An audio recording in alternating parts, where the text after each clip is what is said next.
சாதிய ஒழிக்கணும், ஓகே. ஆனா இப்போ ஐயப்பர் கோயிலுக்குள்ள வந்து போகலாம்னு சொல்லி எல்லாம் வந்து பேசுறாங்க இல்லையா? அது மாதிரி ஒரு சேஞ்சஸ் வந்திருக்கு. போகணும்ல.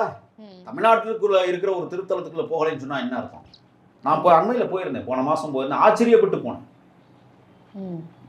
அப்ப அங்க பெண்கள் வந்து தனியா கும்பிடுறாங்க, ஒரு தடுக்கு வச்சிருக்காங்க.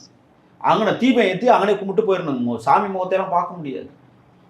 அப்ப இந்த அடக்குமுறைகள் இந்து சமய அறநிலைத்துறை கோயில்களிலேயே இருக்கிறது என்றால் இதை எப்போது மாற்ற போறீங்க? ஜாதியை நீங்க வந்து அனைத்து சாதியினரும் அர்ச்சகராகலாம், இல்ல பெண்களும் அர்ச்சகராகலாம் என்கிற இந்த இந்த தத்துவத்தை எப்போது நீங்கள் உருவாக்க போகிறீர்கள்? பெண்களுக்கும் சம உரிமை, இடஒதுக்கீடு என்றெல்லாம் இந்த அரசு தானே, இவர்கள் திமுக அரசு தானே கொண்டு வந்தது. ஏன் பெண்களை வந்து அர்ச்சகராகக்கூடாது?